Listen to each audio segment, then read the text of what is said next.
Support MLA बनते समय आप ही किए थे, अब आप ही क्यों गुस्सा कर रहे हैं, ये भी समाज को एक सवाल है। बनाने वाले तो आप ही थे, तो और बनाने वाले बिगड़ने वाले आप ही है, तो समाज का रोल क्या है उसमें?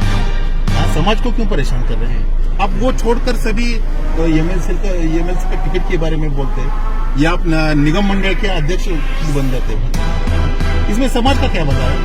उन्होंने अपना भला कर लिया, खुद का भला कर लिया उन्होंने, ये दिखती बात है ना। उनका क्या हो गया कि उनके बारे में कोई बोलने के लिए तैयार नहीं है। क्यों तैयार?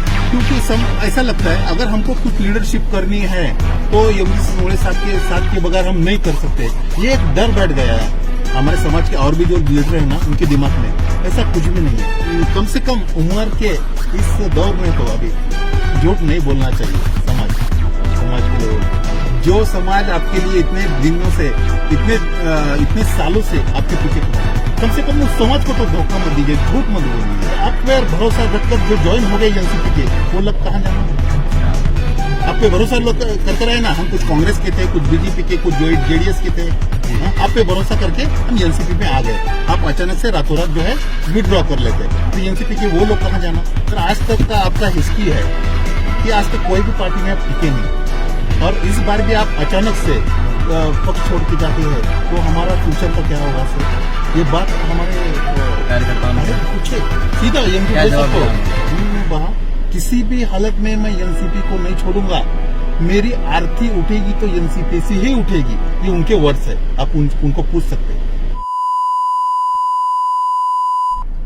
हाय एवरीवन, आप देख रहे हैं मास मीडिया नेटवर्क अवाम की आवाज। जैसा कि आप जानते हैं, बसवा कल्याण और पूरे कर्नाटक में जनरल इलेक्शंस को लेकर तमाम पार्टीज अपनी अपनी तैयारियों में मशगूल हैं और तमाम कार्यकर्ता जोशो खरोश में नजर आ रहे हैं। जिस तरह से आप देख सकते हैं कि हम एक सीरीज चला रहे हैं जिसमें हम अलग अलग राजनेताओं से बात कर रहे हैं, अलग अलग पार्टीज के, कि वो क्या सोचते हैं बसवा कल्याण की राजनीति को लेकर, और तमाम जो अपने मराठा समाज को ले लीजिए, लिंगायत समाज को ले लीजिए, मुस्लिम समाज को ले लीजिए, जितने इनके पॉपुलर लीडर हैं जो रिप्रेजेंट करते हैं अपने समाज को, इन तमाम से भी हम बात कर रहे हैं। जिस लास्ट एपिसोड आपने देखा एमजी मुड़े साहब का, जिसमें हमने उनसे तीखे सवाल भी किए और बसवा कल्याण डेवलपमेंट को लेकर बात भी की और मराठा समाज को लेकर भी बात की। इसी सिलसिले में आज हमारे साथ बिदर डिस्ट्रिक्ट की एक बहुत बड़ी शख्सियत, मराठा समाज को जो रिप्रेजेंट करते हैं सारे पूरे बिदर में, जनाब अजिंक्य मुड़े साहब, जो एनसीपी डिस्ट्रिक्ट प्रेसिडेंट हैं, वो आज हमारे साथ मौजूद हैं बात करने के लिए बसवा कल्याण के डेवलपमेंट पर, मराठा समाज के इश्यूज पर और आने वाले जनरल इलेक्शंस पर। तो आइए इनसे बात करते हैं और जानते हैं कि क्या कहना चाहते हैं। सर, बहुत बहुत वेलकम करता हूं मैं आपका हमारे चैनल में।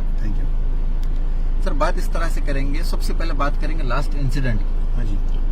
कल 2 दिन पहले एक इंसिडेंट हुआ, मराठा समाज प्रोटेस्ट कर रहे थे छत्रपति शिवाजी महाराज के एक स्टैचू के पास, जहां पर टूए की मांग को लेकर प्रोटेस्ट चल रहा था।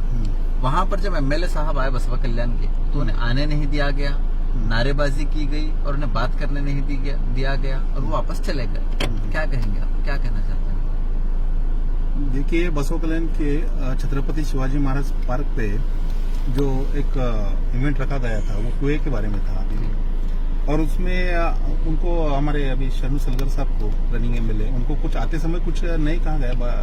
तो मसला ये हुआ कि उनके बारे में कुछ आक्रोश है, हमारे समाज के जो नेता लोग कहते हैं उनके दिलों में आक्रोश है जी।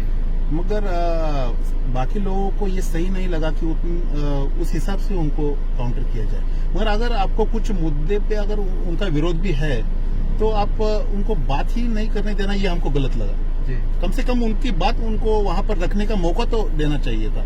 हाँ, ये हमारा ख्याल था। और उसके बारे में वो हमारे समाज के बसवा कल्याण तालुके के वो वीटी शिंदे है या सतीश मुड़े साहब है, उनको दोनों को भी हम बताए कि ये बात गलत हुई है।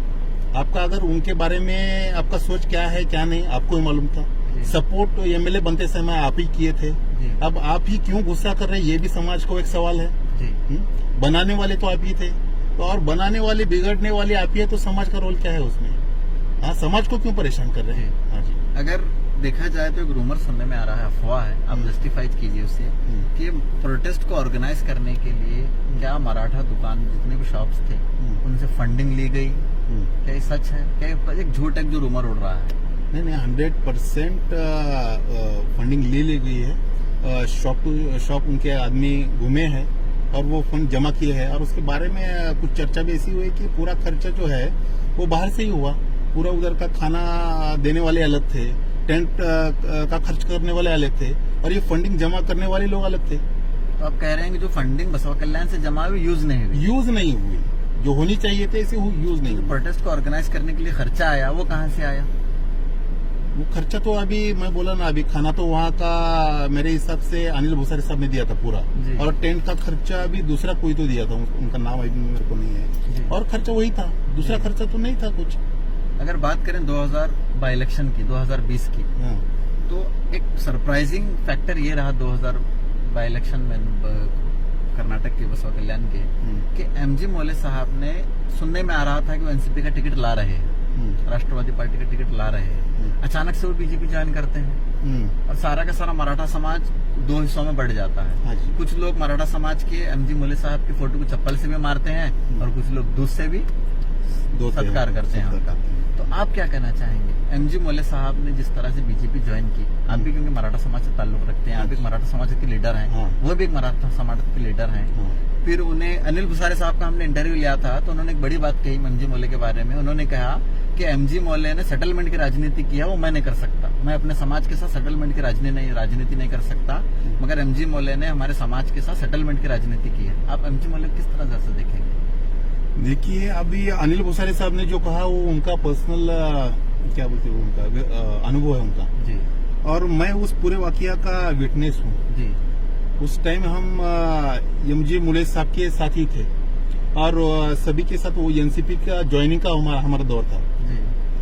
और जो है उस टाइम आपने बोले कि लाने की कोशिश नहीं की, उन्होंने शरद पवार साहब को 2 बार मिलकर, एक बार बॉम्बे में और एक बार दिल्ली में मिलकर वो बी फॉर्म लाए थे एनसीपी। बी फॉर्म मिल गया था 100% मिल गया था जी, और उन्होंने वो ये किया था ना, बी फॉर्म कंटेस्ट करने के लिए वो रुके भी थे। जी। और जो है क्या हुआ बोले तो हमारा वो, आप बोले कि चप्पल से मारे वगैरह, तो इतना गुस्सा क्यों था समाज में? जी। ऐसा नहीं कि कुछ एक दो ही लोग गए थे, शिवाजी पार्क पे लगभग मेरे हिसाब से 200-300 लोग थे। जी। तो ये हुआ क्यों? एमजी मोले साहब ने एक समाज की मीटिंग ली, बसवा कल्याण के अपोजिट जो क्रिस्टल हॉल है इधर बसवा कल्याण जी, जी। में, वहाँ पे समाज की मीटिंग जी। ली, और समाज की मीटिंग में उन्होंने कहा कि ये हमारे समाज की अस्मिता का सवाल है। बीजेपी लगातार हमको पिछले कई सालों से धोखा दे रही है, टुए नहीं दे रही है।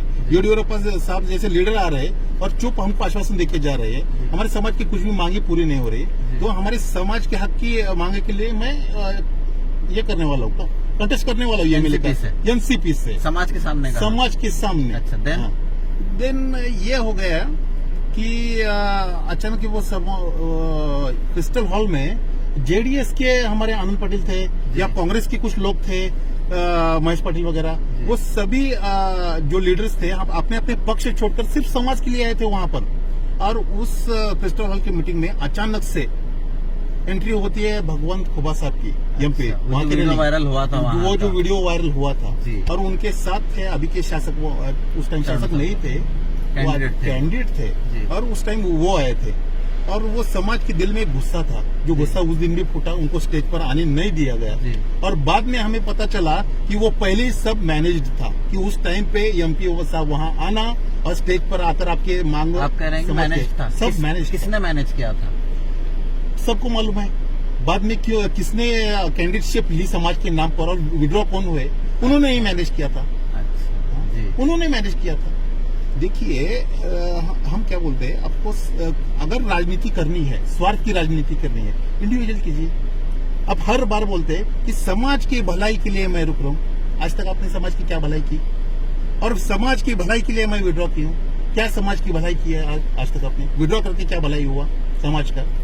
आप थोड़ा एनालिसिस किए उस बात का, तो आपको समझ में आता है ये खुद के स्वार्थ का सब पॉलिटिक्स कर रहे हैं। जो समाज के नेता है हमारे, समाज का आज तक कुछ भी भला नहीं हुआ न। समाज की जो सबसे बड़ा बिदर में मोर्चा हुआ, क्रांति मोर्चा हुआ 2016 में, उसमें मांग थी कि टुए की मांग थी, और वो टुए बोले तो ओबीसी का वो कैटेगरी टुए, उससे पूरे समाज का, कर्नाटक के समाज का भला होने वाला है। अब वो छोड़कर सभी एमएलसी का टिकट के बारे में बोलते, या आप निगम मंडल के अध्यक्ष खुद बन जाते।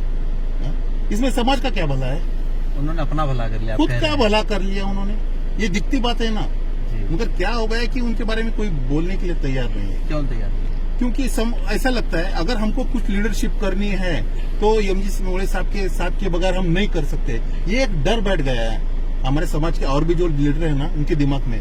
ऐसा कुछ भी नहीं है। समाज को सब समझता है, समाज विचार कर रहा है। जितना आज तक हमारे समाज का युवा वर्ग जो पॉलिटिकली अवेयर नहीं था उसको वो ज्यादा हो गया, अब हो गया। इस वक्त मराठा समाज एमजी मोले को लेकर क्या सोचता है? आप लीडर है, मराठा समाज को रिप्रेजेंट करते हैं, आपके पीछे आपके फॉलोअर्स की एक तादाद है, तो आप मुझे बताइए मराठा समाज इस वक्त एमजी मोले के बारे में क्या सोचता है? अच्छा लीडर है, हमारे लीडर हैं, हमारे लिए अच्छा काम कर रहे हैं या फिर इस्तेमाल कर रहे हैं? देखिए ये अभी क्या बोलते हैं, सूरज के उजाले जैसी साफ बात है। अगर कोई भी मराठा छोड़ दो, किसी भी समाज का अगर आदमी एनालिसिस किया तो उसको कहेगा कि ये मराठा समाज को बस यूज करके छोड़। उसके हाँ, ये आप एक काम एक बताइए, उनके आज तक के कैरियर में कितने लोगों का भला किया उन्होंने?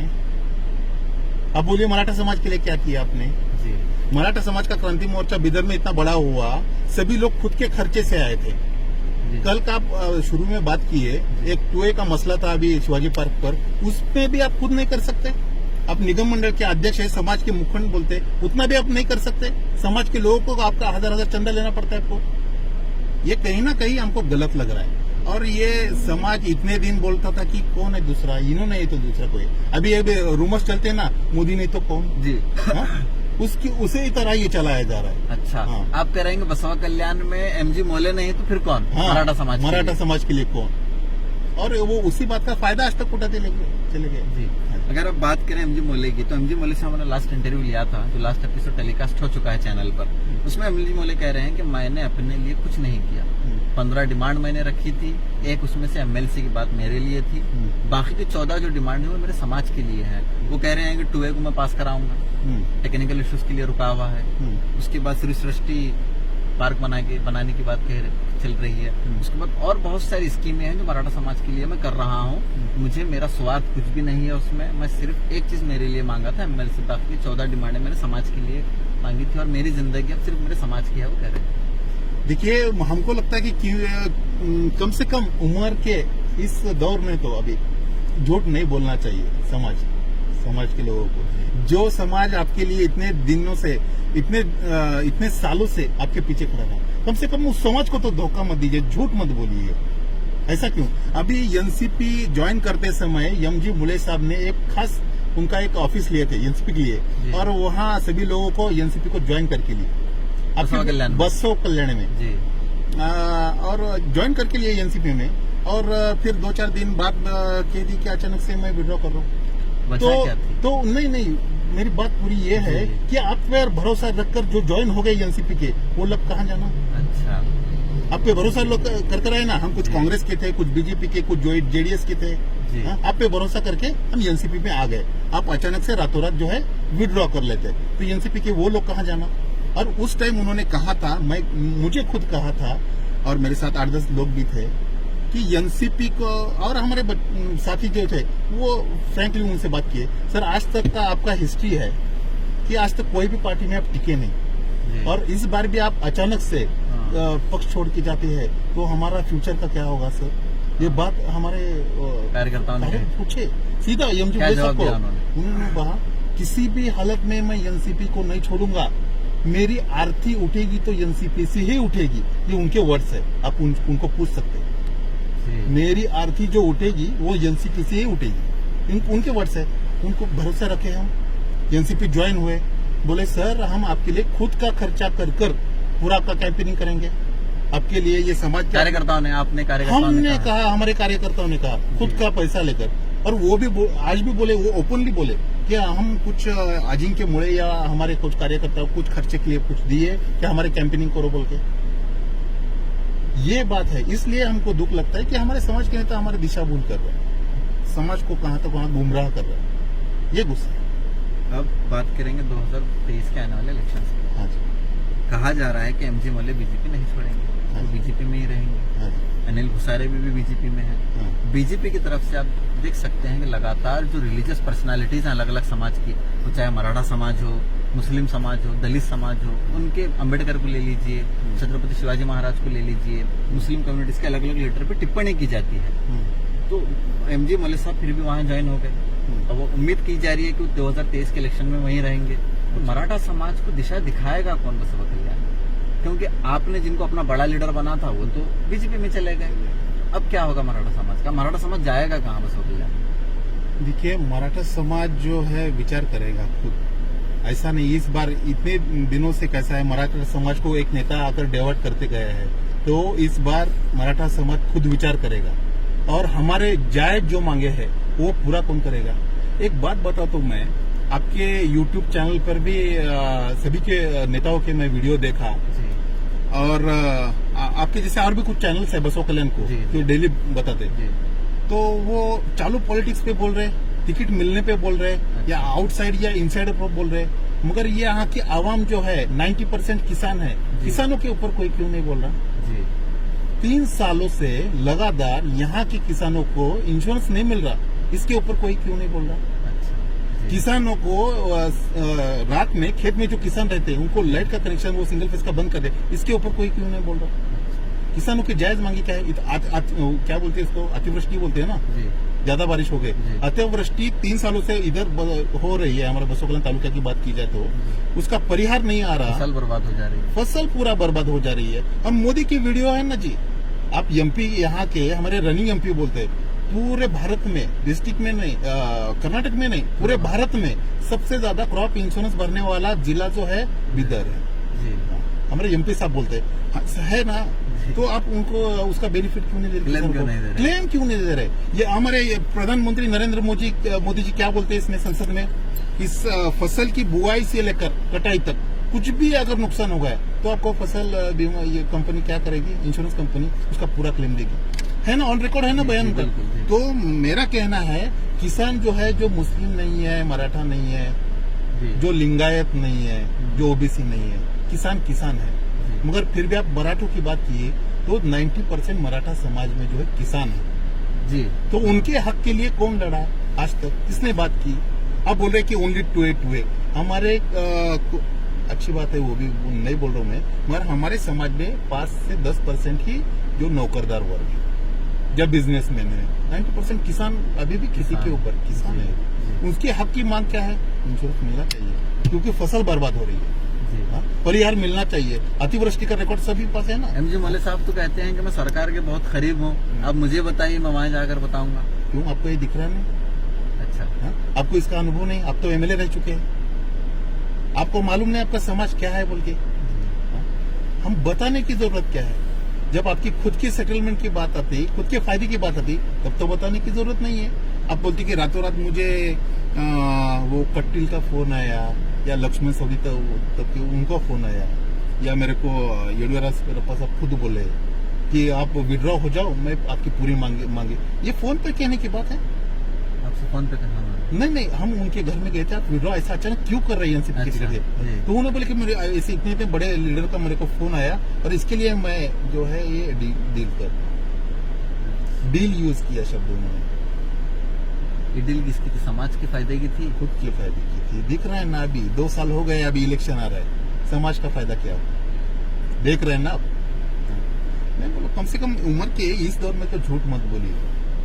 समाज जो है बहुत होशियार है, आपसे हमसे बहुत होशियार है। मतलब क्या हो रहा है कि एक अस्मिता की बात आती है बाद में, लास्ट में वही मुद्दा जो चलता है अभी भारत में तो सब तरफ चलता है कि छत्रपति शिवाजी महाराज जो है हमारी अस्मिता है, मराठा समाज जो है हमारा अस्मिता है। हाँ है, हम नकार रहे नहीं उसको, मगर हमारे छत्रपति शिवाजी महाराज ने क्या किया था स्वराज में? सबसे ज्यादा उनका सेंट्रल पॉइंट समाज का किसान था। उसको उनको शिवाजी महाराज को रयतेचा राजा बोलते मराठी में। रयतेचा राजा बोले तो किसानों का राजा, किसानों का। हाँ, तो किसानों के लिए क्या क्या किया? आप कह रहे हैं कि एमजी मौले ने कुछ भी नहीं किया समाज के लिए, या कुछ किया? कुछ किया है तो दिखता ना, नजर तो नहीं आ रहा। नजर तो नहीं आ रहा ना, वही मुश्किल है। हम भी मानने के लिए तैयार है कि बहुत कुछ एमजी मौले साहब ने किया है, मगर दिख रहा नहीं, ये मुश्किल है। अगर हम बात करें वो नेशनल हाईवे की, तो उस बारे में आप क्या कहना चाहेंगे? जो ताल्लुके में से होकर किसानों की जमीन को तोड़ते हुए जा रहा है नेशनल हाईवे, क्या कहेंगे? वो स्टेट हाईवे है। स्टेट हाईवे जी। स्टेट हाईवे 34 है जो हमारे तालुके में वो बोरठा मुस्लिम से एंट्री करता है और इधर हत्तरगा रामतीर्थ के आगे जी, जी, जी। वहाँ तक एक 64 किलोमीटर का कुछ तो भी है और उसका वाइडनिंग चालू है। तो किसानों का नुकसान हो रहा है या फिर किसानों को मुआवजा दिया जा रहा है? घर जा रहे हैं, जमीन जा रही है, सरकार मुआवजा दे रही है? नहीं दे रही है। एक्विजिशन का सिंगल प्रोसेस नहीं हुआ है गवर्नमेंट की तरफ से। हमने पूरा डीसी ऑफिस तक गए, पीडब्ल्यूडी ऑफिसर को पहले बात किए, इधर एसी ऑफिस को, तहसीलदार को अनशन किए एक दिन। हाँ, हमको इसका कम से कम आप जवाब दीजिए। इतने बड़े पैमाने पर घर जा रहे किसान, खेती जा रही है, तो आप क्या बोलते हो, वो प्रोसीजर तो होनी चाहिए। 4191 जो एक्विजिशन का प्रॉपर प्रोसीजर तो होना चाहिए जी। हाँ, हम वो तहसीलदार सावित्री सलगर मैडम थे उसमें, और एसी जो है उस टाइम एसी ऑफिस में हमारी मीटिंग हुई थी और हमने उनको बाय प्रूफ भी बताया था, देखिए एक्विजिशन ऐसा हो रहा है और किसानों को कुछ भी उसका मुआवजा नहीं मिल रहा है, तो आप इसके बारे में। वो बोले कि एसी साहब बोले हम डीसी साहब को कंसल्ट करके आपको बताएंगे। अच्छा। इसके बारे में हमको हमारा अभी हाई कोर्ट में केस चालू है, गुलबर्गा हाई कोर्ट में। हाँ, उसका रनिंग। तो एक हमारा कहने का मतलब क्या है कि ओनली पॉलिटिक्स के लिए लोग क्या कर रहे हैं अभी का दौर, पॉलिटिक्स बोले तो बिजनेस। बसों कल्याण, ये जो बसोना की कर्मभूमि है और यहाँ जो हमारे स्टेट के गवर्नमेंट का एक ज्यादा अनुदान, एक अनुशेष रहता है, ज्यादा फंडिंग आता है, तो इसमें हम कैसा इन्वेस्ट करें। थोड़ा बहुत फिरना, एडवर्टाइज करना, लोगों से इंटरेक्ट नहीं है, इनको कुछ लेना देना नहीं है। कुछ लोग खुद का एडवर्टाइजमेंट कर रहे हैं और इतना इसमें क्या बोलते हैं, बिजनेस में जैसे हम पैसे लगाते हैं वैसा पैसे लगाना और बाद में निकाले ना। यानी कि पॉलिटिक्स में इन्वेस्ट करो फिर फायदा लो। अच्छा, इस तरह से है, इसी तरह से है। चलिए बात करते हैं बीजेपी एमएलए की, बसवा कल्याण शरणु सलगर। 2 साल का टर्म हो चुका है, कैसा लगता? काम हुआ, अच्छा हुआ, फ्रॉड हुए? कहा जा रहा है कि वो बाहर के गुत्तदारों को लाके काम दे रहे हैं, कहाँ तक सच है? आप सेटिस्फाइड हैं उनके काम से? काम तो चालू है, दिख रहा है, कुछ जगह दिख रहा है। अब बोलते हैं कि क्वालिटी कुछ खराब है, अच्छी है, काम चालू है, दिख रहा है। और जो सच में बात की थी, सबसे ज्यादा उनको क्रिटिसाइज करने वाले हम ही थे एनसीपी से शुरुआत में से, और बाद में उनका ऐसा कुछ हमारे समाज में, अब बोलते हैं ना रूमर्स। हाँ, क्योंकि ये हमारे समाज को एक शिवाजी महाराज पार्क के लिए जगह देने वाले थे शरणु सलगर, और वो बहुत गलत जगह दी है। अच्छा। वो एरंडगी रोड पे कुछ तो भी। हाँ, मैं तो नहीं गया था, हालांकि समाज के लिए, शिव जयंती के लिए हम भी हर साल रहते हैं, पर हमको कुछ बुलाया नहीं थे। उनके फेवरेट लोगों में मैं नहीं हूँ। अच्छा। शरणु सलगर एमएलए साहब के। तो फिर भी मुझे लगता है वो जगह देखने के लिए अकेले एमएलए साहब गए थे। अच्छा, आप सोचिए ना, समाज का मैं हर एक घटक को पूछता हूँ, वो जगह देखने के लिए अकेले एमएलए साहब गए थे क्या? उसके साथ मराठा समाज के कुछ लोग थे ना। उसको उधर एमएलए साहब को खुद का प्राइवेट तो कुछ बनाना नहीं है। तो शुरुआत में आप उनके फेवर में रहते, शुरुआत में जगह डिसाइड करते समय उनके फेवर में रहते, और बाद में अब ये समाज के जो मुखंड लोग बोलते ना, उनका बाद में इंडिविजुअल कुछ मांगे पूरी नहीं होती तो उनको खिलाफ कर अपोज हो जाते। ये गलत है। हमको क्रिटिसाइज करने का एमएलए को बिल्कुल कीजिए, उनके गलत कामों पे बिल्कुल कीजिए, मगर आपका खुद का स्वार्थ अगर नहीं हो रहा, मिल रहा, तो उनको क्रिटिसाइज करना, और खुद का स्वार्थ हो रहा तो साथ मिलके, या उनको जयंती का अध्यक्ष बना दिए थे। अच्छा, शिव जयंती का पिछले साल का अध्यक्ष हमारे शरणु सलगर साहब थे। तो क्यों मराठा समाज में अध्यक्ष के लिए प्रोसेस, क्या प्रोसेस था वो? थोड़ा एक मिनट, अध्यक्ष बोले तो उनकी तरफ से पूरा बना दिया। अध्यक्ष तो वो शिंदे है ही जयंती की, मगर पूरा जो शिव जयंती उनकी थ्रू से किया जाए। अच्छा, अगर हम बात करें शरणु सलगर के आने वाले इलेक्शंस की 2023 की, एनसीपी क्या सोच रही है? अपना कैंडिडेट उतारेगी? 100% रहेगा कैंडिडेट। अभी 2-3 दिन अब डिस्ट्रिक्ट प्रेसिडेंट है। हाँ जी। तो पूरे डिस्ट्रिक्ट में इरादा है कैंडिडेट देने का, या फिर पर्टिकुलर किसी कॉन्स्टिट्यूएंसी में देंगे? नहीं, पूरे डिस्ट्रिक्ट पे देने का। कोई टच में है आपसे कोई लीडर जो आपके पास आ रहा है कि मुझे टिकट चाहिए, या फिर आप लड़ेंगे? कौन लड़ेगा? लीडर तो हमारे टच में है, हम खुद उनके घर पर हमको बुलाए थे, मगर अभी नाम जो है बताना वो डिस्क्लोज नहीं किया जा सकता जी। अगर आप आखिरी बार अपने जनता से कुछ कहना, मैसेज देना चाहें मराठा समाज के लिए, तो दे सकते हैं। और समाज भाइयों को भी, सभी को कहता हूं मैं कि इतने साल से आप देख रहे हैं कि हमारे समाज के लिए हमारे नेताओं ने कुछ नहीं किया, जो समाज के नेता बने फिरते हैं। और अभी तो वो निगम मंडली के भी अध्यक्ष हो गए, मगर निगम मंडली से कुछ फंड भी नहीं आया, कुछ लोगों को लोन्स भी नहीं हुए, और कुछ निगम मंडली से आज तक हमारे समाज में कुछ बदलाव हुआ ऐसा ही नहीं है, ऐसा भी नहीं है। इसलिए कुछ आप सोचिए, खुद सोचिए, गौर कीजिए, और ऐसा ही कोई नेता बोल रहा है बोल के उसके पीछे आंख मूंद कर मत जाइए, और खुद का विचार भी, आप समाज का विचार भी कीजिए खुद के साथ। यही आपको मैं कहना चाहता हूँ। तो ये थे जनाब अजिंक्य मुळे साहब, जो डिस्ट्रिक्ट प्रेसिडेंट है एनसीपी के और मराठा समाज को रिप्रेजेंट करते हैं। देखते रहिए इसी तरह हमारी खबरों को, इसी तरह खबरों के लिए बने रहिए हमारे साथ, और देखते रहिए मास मीडिया नेटवर्क, अवाम की आवाज।